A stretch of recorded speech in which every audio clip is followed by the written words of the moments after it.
bagaimana menyikapi kondisi jika di daerah tertentu sekolah sudah diperbolehkan menyelenggarakan pembelajaran tatap muka, namun ada orang tua siswa yang keberatan anaknya masuk sekolah karena takut terpapar corona.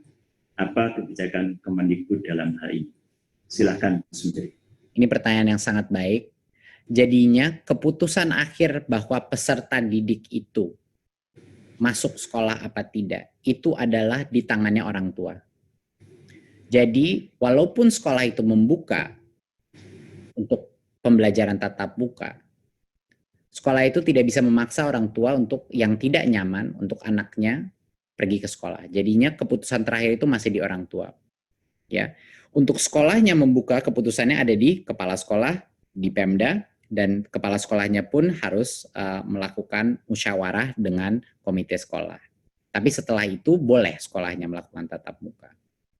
Tetapi masing-masing orang tua masih punya hak untuk menentukan apakah anaknya diperkenankan untuk pergi ke sekolah. Jadinya untuk sekolah yang terbuka pun kalau orang tua yang tidak nyaman, anak itu diperbolehkan untuk belajar dari rumah.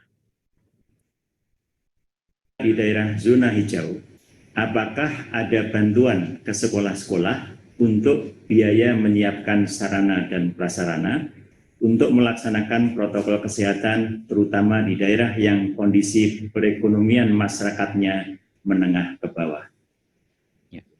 Seperti yang tadi sudah saya jelaskan, kita hampir ada 100% fleksibilitas dana BOS di masing-masing daerah yang bisa dipergunakan untuk mematuhi protokol kesehatan tersebut. Jadi itu sudah dibebaskan, dibikin 100% fleksibel bagi kepala sekolah untuk mengalokasikan dana anggaran BOS. Dan kami juga mengharapkan dari Kemendikbud dan semua pemerintah daerah juga mendukung dari sisi anggarannya untuk mendukung protokol kesehatan ini agar proses belajar tatap muka ini bisa terjadi. Jadi harapan ini adalah suatu inisiatif yang gotong royong antara pusat, daerah, dan berbagai macam lintas kementerian. Masih ada satu pertanyaan lagi, yang ketiga, yaitu banyak orang tua khawatir akan penularan COVID-19 sehingga meminta sekolah dibuka kembali pada bulan Desember 2020. Hal ini dikuatkan dengan rekomendasi Ikatan Dokter Anak Indonesia. Bagaimana tanggapan Kemendikbud?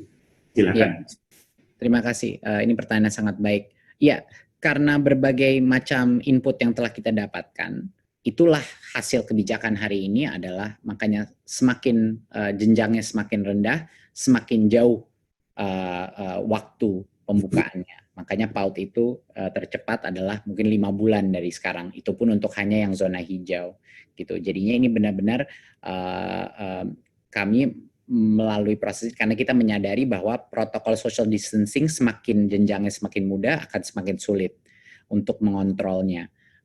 Bukan cuma buat pemerintah, bahkan di dalam bagi guru pun akan sangat sulit mengontrolnya, terutama buat PAUD ya. SD pun pasti juga tidak mudah. Jadinya kami ingin melakukan ini sepelan mungkin dengan tiering sistem seperti itu. Dan seperti yang sudah saya utarakan sebelumnya, bahkan yang tatap muka pun dengan kapasitas yang sangat di bawah normal. Jadinya semua sekolah yang memulai masa transisi harus melakukan shifting terhadap ini.